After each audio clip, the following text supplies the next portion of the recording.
पर सुना होगा, उसका संघ शताब्दी वर्ष 100 वर्ष पूर्ण हो गया है।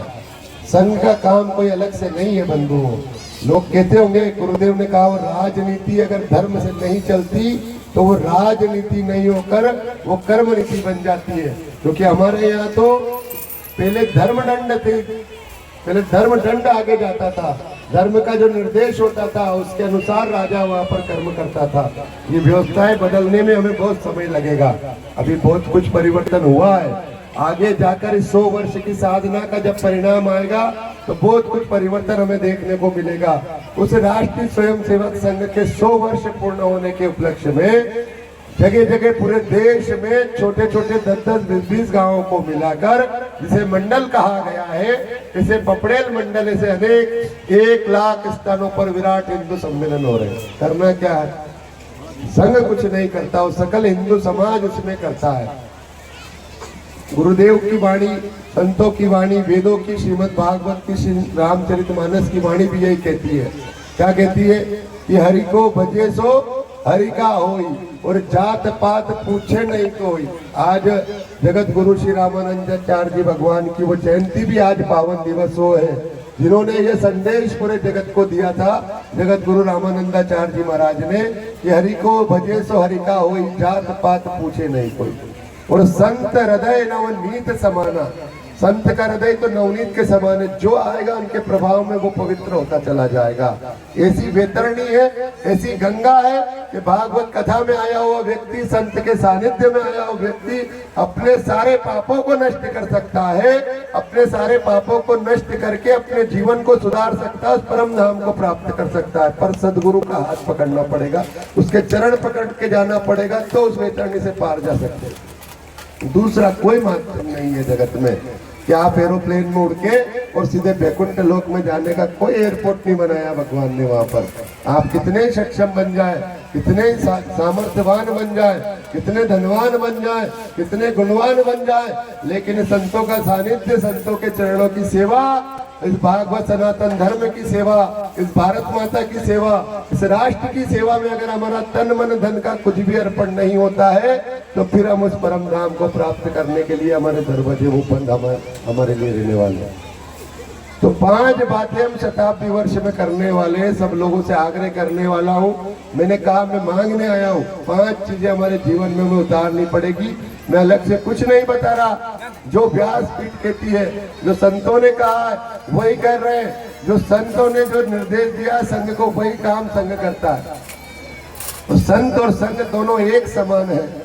संत किसी के लिए काम नहीं करता, वो सनातन धर्म के लिए, हिंदू राष्ट्र के लिए कार्य करता है और जगह जगह अलग जगाते हैं। आज से नहीं, अनादिकाल से जगत गुरु शंकराचार्य की परंपरा से ही यह परंपरा इस देश में प्रारंभ हुई चली आ रही है। और अगर संत नहीं होते तो भगवान को भगवान कौन कहता? बताओ। अगर विश्वामित्र जी भगवान को नहीं मिलते तो वो न तो अयोध्या जाते, न धनुष भंग करते, न माता सीता से विवाह होता, न रामायण होती, न उनकी प्रतिज्ञा पूरी होती जो उन्होंने कहा, है ना।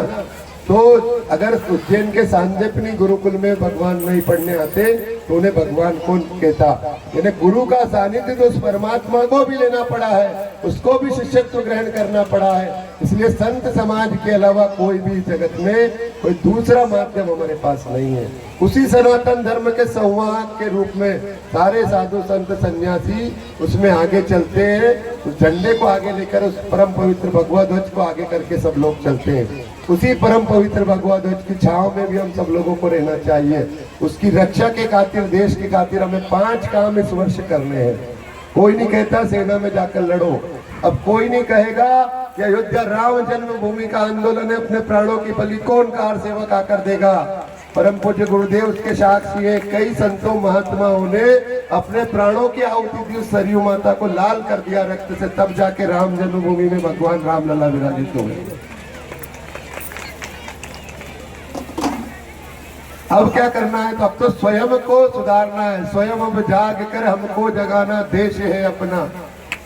अपना देश अगर जगाना है तो स्वयं को सुधार करना पड़ेगा। यही भागवत का संदेश है।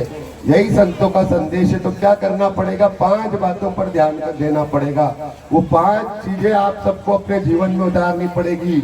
वो 5 चीजें हमारे परिवार से प्रारंभ होगी, हमारे कुटुंब से प्रारंभ होगी। अगर हम रामचरितमानस सुनते हैं, हम भागवत कथा महापुराण का श्रवण करते हैं, तो कुटुंब कैसा चाहिए, वो रामायण रामचरितमानस पढ़ने से हमें मिलेगा। रामचरितमानस हमारे घर में होगी। कितने लोगों के घर पे रामचरितमानस और गीता, हाथ खड़े करना। सब माता बहनें भी हाथ खड़ी कर सकती। कितने लोगों के घर है? हमारी बात तो सूझ पड़ रही ना, मालूम में बोल सकूं। हाँ, कभी समझ में नहीं आ रही था आगे तो रामचरितमानस हमारे घर में है, लेकिन पढ़ते कितने घर में है? अब हाथ खड़े करो। पारायण का ना बोला मैंने, सावन में पढ़ते होंगे आप महीने भर। रघुपति रीत सदा चली आई, प्राण जाए पर वचन न जाए, अर्थ नहीं बताया बच्चों को। प्रातः काल उठ के रघुनाथा, मात पिता गुरु ना वही माता। ये चौपाई सिखाई होगी, उसका अर्थ बताया क्या? ऐसा कौन परिवार है यहाँ पर जो रामचरितमानस की रोज चौपाई पढ़ते और उसका अर्थ करते हैं घर पे बैठकर? बहुत गिनती के कम मिलेंगे भगत जी जैसे लोग। क्यों? क्योंकि हमने उन्हें शास्त्र मानकर, वेद मानकर, जैसे मंदिर में भगवान को बिठा दिया, आरती कर दी, 2 अगरबत्ती लगा दी, ढोक दे लिया। इससे काम नहीं चलने वाला। भगवान राम ने अपना जीवन जीकर हमें सिखाया है कि कैसा जीवन जीना चाहिए। एक आदर्श पुत्र कैसा होता है, कैसा आदर्श पुत्र, एक आदर्श भाई, एक आदर्श पति, एक आदर्श राजा कैसा हो सकता है, एक आदर्श सेवक कैसा हो सकता है, जो अपनी प्रतिज्ञा के ऊपर, कैसी प्रतिज्ञा कि जब भगवान राम विश्वामित्र के साथ जंगल में जा रहे थे तो साधु संतों के हड्डियों का ढेर देखा, और हड्डियों का ढेर देखकर मन में दुखी हो गए, द्रवित हो गए। ने पूछा क्या है इतना बड़ा पहाड़ हड्डियों का? तो विश्वामित्र जी ने कहा कि ये हम ऋषि मुनियों की हड्डियों का ढेर है। जब हम यज्ञ करते सनातन धर्म की रक्षा के लिए तो राक्षस मार के खा जाते। तो रो पड़े भगवान, द्रवित हो गए, आंखों से करुणा निधान के अश्रु झलक पड़े और उठकर खड़े हुए और दोनों भुजा उठाकर उन्होंने प्रण किया कि निश्चर हीन कराऊं मही, भुज उठाए प्रण कीन, सकल मुनि के आश्रम जाए जाए सुख दीन। उन्होंने कहा कोई मुनि, कोई संत महात्मा दुखी नहीं होगा। मैं प्रतिज्ञा करता हूं कि प्रत्येक संतों के आश्रम में जा जाकर पैदल चलकर जाऊंगा और उन्हें दर्शन का सुख प्राप्त करूंगा और इस धरती पर एक भी निशाचर नहीं देने दूंगा। ये प्रतिज्ञा थी भगवान की। इस कारण से वनवास स्वीकार किया।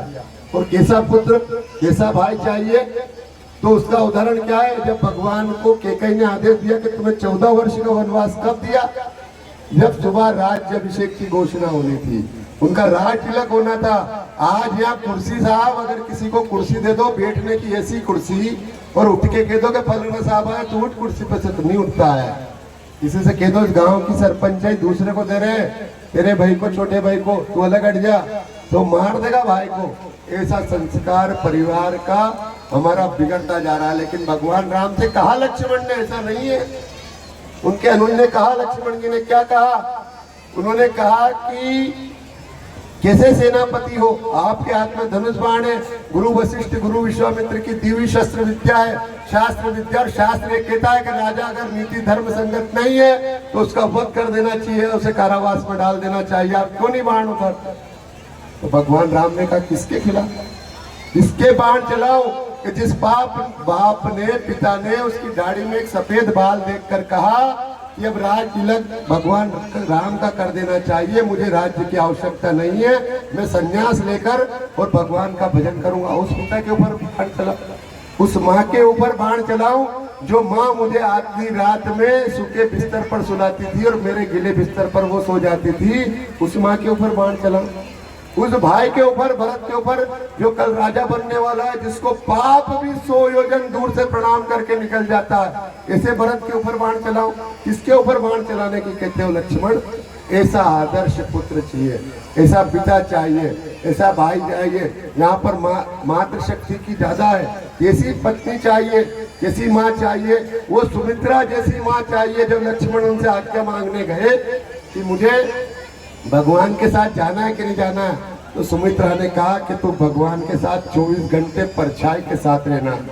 आप ध्यान देना, हमारी सबकी परछाई काली रहती है, लेकिन भगवान राम की परछाई जो थी वो हमेशा गौर वर्ण की उजली थी, यानी उनकी परछाई लक्ष्मण पर पड़ती थी। भगवान की परछाई कभी नहीं दिखने दी लक्ष्मण जी ने, ऐसा परछाई बनकर उनके साथ रहे। उन्होंने क्या कहा उनकी माँ ने कि ध्यान रखना, मेरी दूध का लाज रखना, मेरे दूध को लजा मत देना, अगर आवश्यकता लगे तो अपने भाई के लिए अपने प्राण भी देना। हम सब जानते लक्ष्मण शक्ति का प्रसंग जो हुआ था, ऐसा भाई। अब ऐसी पत्नी, ऐसी माँ चाहिए जो अपने पुत्र को ये कह सके कि देश की रक्षा के लिए मेरे दूध की लाज रखना। अगर देश धर्म संतों की रक्षा के लिए, इस सनातन धर्म की रक्षा के लिए आवश्यकता पड़े, तो चाहे किसी के प्राण लेने पड़े, चाहे अपने प्राण देना पड़े, तो हम निश्चित रूप से तैयार रहे। आज वैसी माँ चाहिए जो जीजा माता ने अपने पुत्र को ये सारी कथाएं सुना सुना कर एक शिवा से छत्रपति शिवाजी बना दिया था। फिर कैसी पत्नी चाहिए, वो सीता जो कभी फूलों से नीचे नहीं उतरी, कभी पालने से नीचे नहीं उतरी।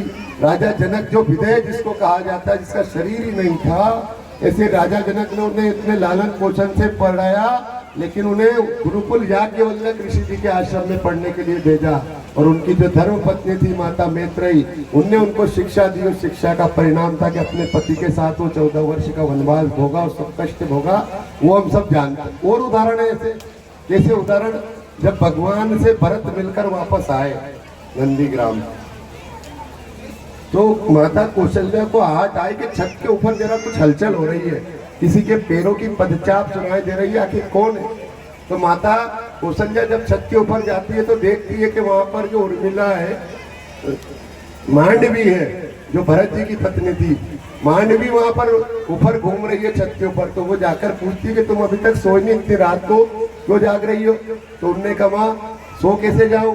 तो उनने कहा क्यों, भरत जी कहाँ गए। तो कि वो जो सामने आपको यहाँ से दूर 2 किलोमीटर दूर नंदीग्राम में दिया जलता हुआ दिखाई दे रहा है, इससे मुझे दिखाई देता है कि मेरे पति अभी राज कार्य में व्यस्त है, वो काम कर रहे हैं, इसलिए जब तक वो नहीं सोते तब तक मैं भी नहीं सो सकती, मुझे भी जागरण करना पड़ेगा। ऐसी पत्नियों का आदर्श वो उर्मिला, जिसने अपने दीपक की लो नहीं बुझने दी, अखंड ज्योत जलाई अपने पति की रक्षा के लिए, और उसके कारण वो अपने लक्ष्मण के प्राण बचा सकी।